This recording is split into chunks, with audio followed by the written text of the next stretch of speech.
Imagine I walk up to you with a simple offer, not a stock chart, not a ticker symbol, not a hot tip, a business, a small, boring, profitable business that sells something people keep buying even when the headlines turn ugly. The kind of business you'd understand in 10 minutes if you sat in the back room with the owner and looked at the books. I say, I'll sell you 3% of it. And before you ask anything about customers, costs, competition, debt, or cash flow, your mouth does what the modern investor's mouth has been trained to do. You ask, will it go up? And in that moment, you can feel it, if you're honest. That question makes perfect sense for a lottery ticket. It's a strange question for a business. Because will it go up isn't really a question about value. It's a question about crowds. It's a question about mood. It's a question about whether strangers will feel more excited tomorrow than they felt today. And the market loves that question, not because it helps you, but because it keeps you on the hook. It keeps you refreshing. It keeps you reacting. It keeps you renting emotions. Most people don't own stocks. They lease emotions from Mr. Market. They lease hope on green days, and they lease fear on red days. They call it being informed. They call it staying on top of things. But if you step back, it's closer to an addiction than a discipline. Price alerts, breaking news, earnings season drama, Fed days, inflation chatter, interest, rate anxiety. 1,000 tiny reasons to feel like you must do something. And the tragedy is this. You can be a smart person with a good job, a solid education, and still lose to that question. Not because the market is unbeatable, because your temperament is. Benjamin Graham's most uncomfortable gift wasn't a secret formula, it was a mirror.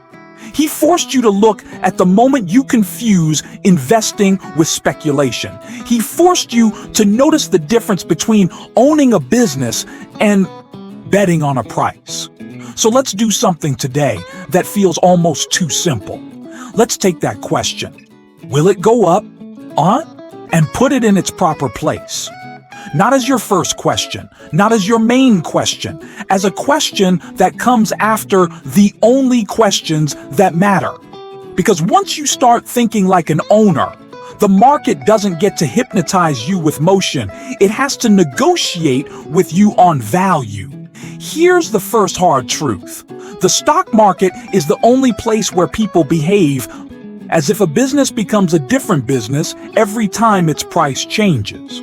If a great local restaurant had a sign outside that flashed a new value every minute, $1 million, 800,000, 1.2 million, 700,000, most sane people would laugh and walk away. Or they'd say, this owner is unstable. Let me see the actual business. But when it's a stock, that instability becomes entertainment. We forget what we bought. We stare at what it's doing. And we call that investing. Think about how differently you behave with anything else you own. If you owned a rental property, you wouldn't wake up and ask, what would someone pay me for it this morning? You'd ask, did the tenant pay? Are expenses under control? Is the neighborhood improving? Is my mortgage structured so I can survive a bad year? You'd care about cash flow, maintenance, and downside protection. You'd care about being able to hold through stress. But with stocks, the app in your pocket invites you into a different identity. Bright colors, constant quotes, instant buttons. The subtle message is your job is to react. And that message is expensive. Graham drew a line that's still the most useful line in finance. An investment operation is one which, upon thorough analysis, promises safety of principal and a satisfactory return. Operations not meeting these requirements are speculative. Read that slowly. Safety of principal, satisfactory return, not thrilling. Return, not viral return, not I doubled my money in a month return, satisfactory. The kind of return that doesn't require you to be right tomorrow. The kind of return that survives your own mistakes. If your plan depends on a crowd paying more soon, you are not thinking like an owner. You are thinking like a gambler with a spreadsheet. And gamblers can feel like investors for years, right up until the market changes its mood. That's why this video is not about what to buy. It's about what to become. Because you will never outgrow your results. Your habits will always pull your returns back down to the level of your character. Now, I promised you an owner's test. Here it is. And it sounds almost unfair because of how quickly it exposes you. If the stock market closed tomorrow and did not reopen for 5 years, would you still be happy owning the business you just bought? No quotes, no charts, no dopamine, just ownership. Just the company's actual earnings, its free cash flow, its balance sheet, its competitive position, and its management decisions. If your stomach tightens when you imagine that, pay attention. That tightening is information. It might mean you never owned a business at all. You owned a story, and stories need an audience. Businesses need customers. This is the shift. Stop asking, will it go up? Start asking, if I owned the whole thing, would I like what I'm buying? Because the owner mindset does something magical to your behavior. It slows you down. It turns the market from a scoreboard into a shop. It turns volatility into a series of offers. And it turns your portfolio from a slot machine into a collection of small businesses you understand. Here's another way to feel the difference. When you buy a share, you are becoming a silent partner, a tiny owner, a person with a claim, however small, on future cash flows. That's what intrinsic value is really about. The present worth of what the business can produce for owners over time. You don't need to worship a complicated discounted cash flow model to respect that idea. You just need to stop pretending the price itself is the value. Price is a number. Value is a business. And the gap between them is where intelligent investing lives. Graham gave us a character for the market for a reason. Mr. Market shows up every day with a price. Sometimes he's euphoric. Sometimes he's depressed. Sometimes he's convinced the world is ending. And sometimes he's convinced the world can't lose. He is not your teacher. He is your servant, if you have the discipline to treat him that way. An owner doesn't ask Mr. Market for permission to feel calm. An owner uses Mr. Market for quotes, not guidance. That's the difference between an investor and a spectator. Spectators need the price to validate them. Owners need the business to justify the price. And this is where most ordinary investors get trapped. They evaluate stocks like content. They scroll tickers the way they scroll social media. They chase what is trending. They confuse activity with progress. They think being busy means being in control, but control doesn't come from motion. Control comes from standards. So let's build the standards. When you think like an owner, there are 3 things you care about. And they are boring on purpose. Boring is a feature. Boring is what protects you. First, the business itself. How does it make money? In plain English, why do customers come back? What problem does it solve? Does it have pricing power? Or does it get squeezed every time costs rise? Does it have a durable advantage? Or is it one new competitor away from becoming irrelevant? Second, the balance sheet. Because in the real world, you don't go bankrupt from being right. Eventually, you go bankrupt from running out of time. Debt is time pressure. Weak liquidity is time pressure. Aggressive leverage is time pressure. If a business can't survive a recession, it doesn't matter how beautiful the story is, you can't compound from a crater. Third, the price you pay. This is where even intelligent people forget the basics. They say, but it's a great company. And they think that ends the conversation. It doesn't. A great business can be a terrible investment at the wrong price. If you pay too much, you can be right about the business and still lose money. Or you can make money slowly while taking unnecessary risk. The market doesn't only punish bad businesses, it punishes bad prices. Price is what you pay, value is what you get. That distinction is not academic, it's survival. And notice the cruel twist. The better the business, the easier it is to justify overpaying. Great companies create great stories. Great stories create crowds. Crowds create high prices. High prices create fragile expectations. Fragile expectations are what shatter during market volatility. That's why owner thinking includes something most people hate, accepting that you will never own perfection. You will own trade-offs. You will own uncertainty. You will own the reality of competition, cycles, regulation, management mistakes, and consumer behavior changing. So your edge isn't predicting the future perfectly. Your edge is refusing to pay as if the future has no risk. Now notice what just happened. Not once did we ask, will it go up? Because an owner doesn't begin with prediction. An owner begins with understanding. Prediction is seductive because it feels powerful, but for the ordinary investor, prediction is often a way to avoid the harder work, analysis, patience, and humility. Graham wasn't trying to turn you into a prophet.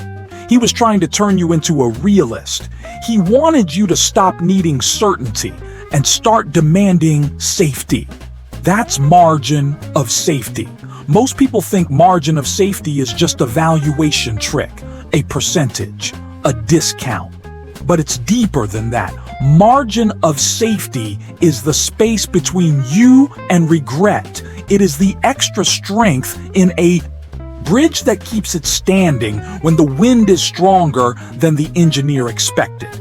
It is the spare parachute you hope you never need.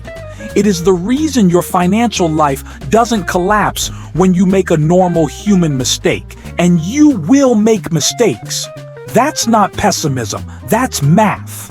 You are not a spreadsheet. You are a person. You get tired. You get scared. You get greedy. You get bored. You get influenced. So the intelligent investor builds a life and a portfolio that can survive their own humanity. This is where the notes part matters, because this is not only about stocks. Margin of safety is also an emergency fund that keeps you from selling in a panic. It's lower fixed expenses that give you breathing room when layoffs hit. It's avoiding debt that turns a normal setback into a permanent wound.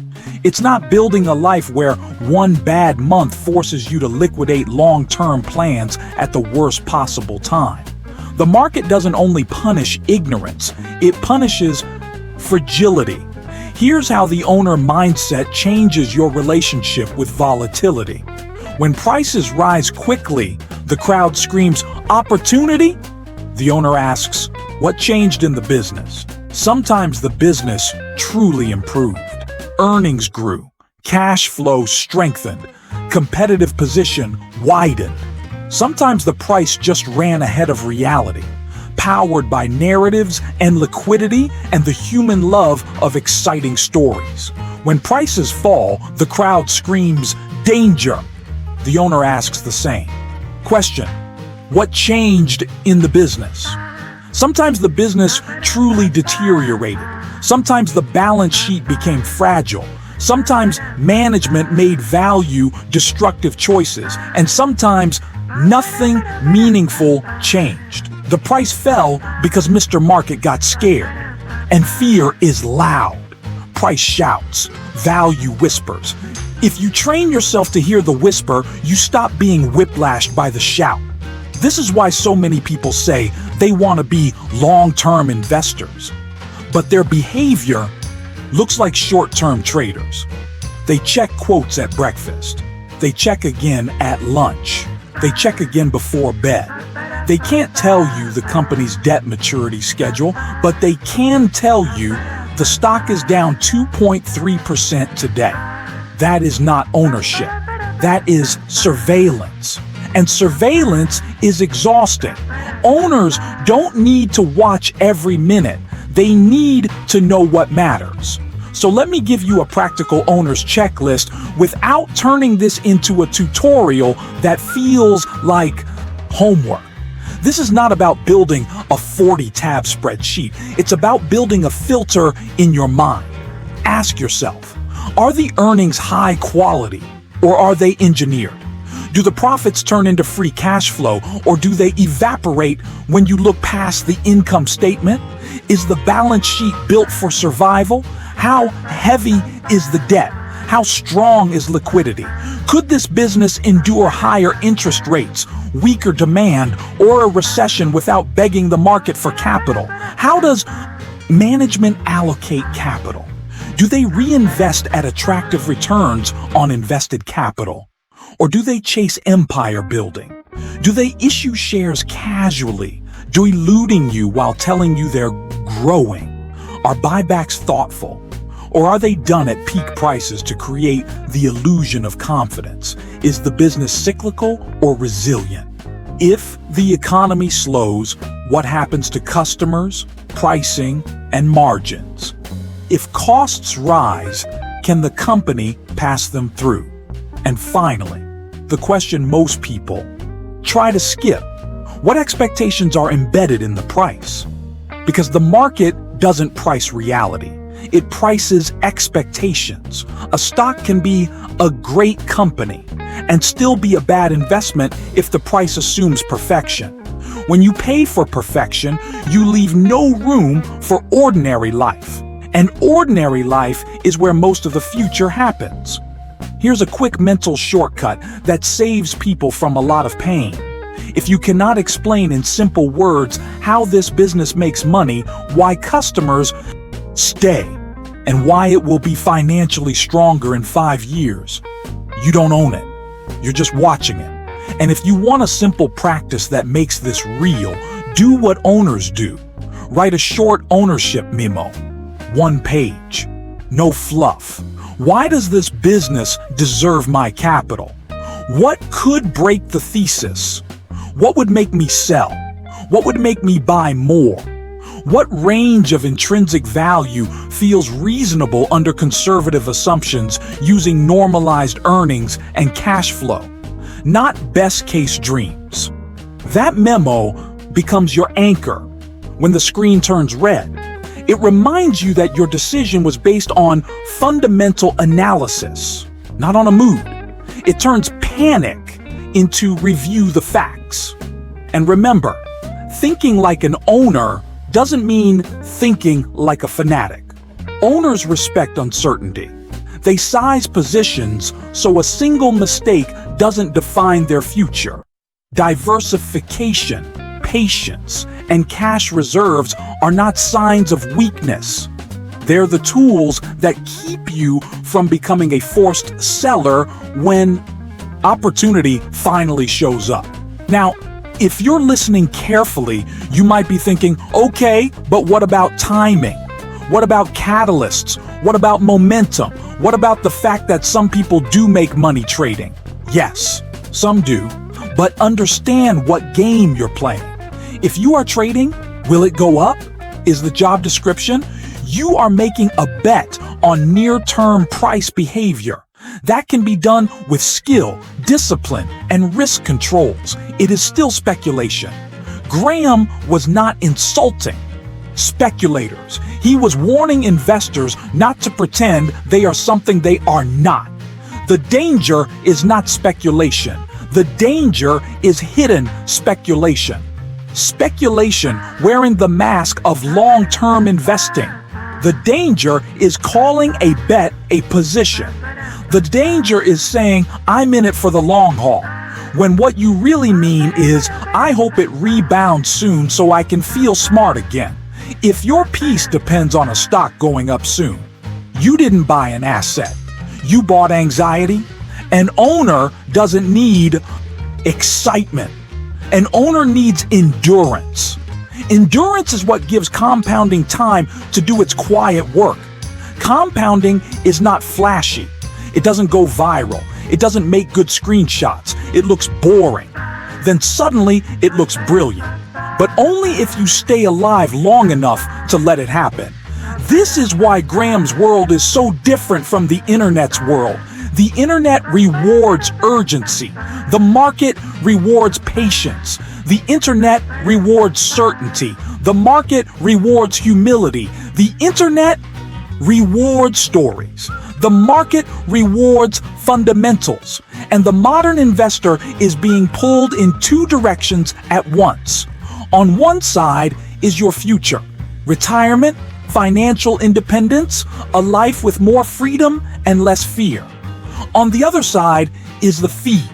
Hot takes, trending charts, aggressive opinions, and the constant pressure to react. Mr. Market knows your weaknesses. He knows that a red screen makes you feel like you must fix something. He knows that a green screen makes you feel like you're missing out. So he keeps knocking every day, and you don't have to answer. That is a superpower, and it's available to ordinary investors, not just professionals, but you need one more ingredient: identity. Graham made a distinction that is almost therapeutic if you take it seriously. The defensive investor and the enterprising investor. The defensive investor is not lazy. The defensive investor is honest. They want solid results with minimal effort and minimal mistakes. They accept that broad diversification, like low-cost index funds tied to the S&P 500 or total market exposure, plus dollar cost averaging, plus time, can beat the self-destructive behavior of most people. The enterprising investor wants to do the extra work. They want to analyze businesses. They want to demand a margin of safety. They want to be selective. They accept that this requires discipline, temperament, and time. Both paths can be intelligent, but mixing them is dangerous. Trying to get enterprising returns with defensive effort is where people get hurt. And trying to trade like a professional while living like a distracted amateur is where accounts go to zero. So choose. Not because one is morally superior, because clarity is a form of risk management. Most people's portfolios don't fail from a lack of information. They fail from a lack of identity. They buy one asset like a long-term investor and sell the next asset like a panicked trader. They call themselves value investors but chase whatever is moving. They say margin of safety, then leverage their account because they felt bored. Boredom is expensive. Impatience is the most expensive emotion in investing. And the market will always offer you relief from boredom. It will offer you a new story, a new narrative, a new once-in-a-lifetime opportunity every 3 weeks. But here's the quiet truth. Once in a lifetime happens every day in the mouths of people selling attention. In real investing, the opportunities are not constant. They come in seasons. They come when fear is high and prices are low, or when neglect leaves good businesses undervalued, or when the crowd is so focused on one corner of the market that it ignores another. That means patience is not waiting. Patience is preparing. It is doing the work when no one is clapping. It is building a watch list of businesses you understand. It is learning to read a balance sheet without flinching. It is refusing to pay any price for a good story. It is being willing to look wrong for a while if your process is sound. Because an owner doesn't measure success by today's quote. An owner measures success by the business becoming stronger. Now, let's return to where we started. I walk up to you again. Same offer. 3% of a small, boring, profitable business. But now, after everything you've heard, notice what happens in your mind. You don't ask, will it go up? You ask, how does it make money? You ask, what keeps customers coming back? You ask, how much debt is on the balance sheet and when does it come due? You ask, does this business generate real free cash flow? You ask, is management treating owners like partners or like a funding source? You ask, at this price, do I have a margin of safety or am I paying for perfection? And only after all of that, only after the business, the balance sheet, and the price make sense, you can allow yourself to wonder whether the market might eventually recognize what you see. That's the proper order. Understanding first, safety next, price discipline always, and then, in time, the quote takes care of itself. This is how you stop being manipulated by noise, not by becoming numb, by becoming grounded. Because the market is not a slot machine. It is a place where ownership is priced every day by a man with mood swings. Mr. Market will always tempt you to act. He will always offer you the illusion that doing something is the same as doing the right thing. And the intelligent investor learns the most difficult skill in finance: doing nothing when nothing is required. Not out of laziness, out of strength, out of standards, out of character. So the next time you catch yourself staring at a chart, asking, will it go up? Pause. And ask the question that changes your entire financial life. Would I buy the whole business at this price? If the answer is no, don't hide behind hope. If the answer is yes, don't let fear bully you out of ownership. Train your mind to think like a partner, not a punter. Train your temperament before you touch stocks. Demand a margin of safety not only in your portfolio, but in your life. Ignore the noise. Obey your process. Let time, not luck, do the heavy lifting. Because wealth is not built by guessing tomorrow. It's built by owning well, paying wisely, and staying sane long enough for compounding to become inevitable. If you want daily notes that train your mind to invest like a true intelligent investor, you're in the right place. And tomorrow, when Mr. Market knocks again, you'll hear him differently. Not as a judge, not as a prophet, as a salesman.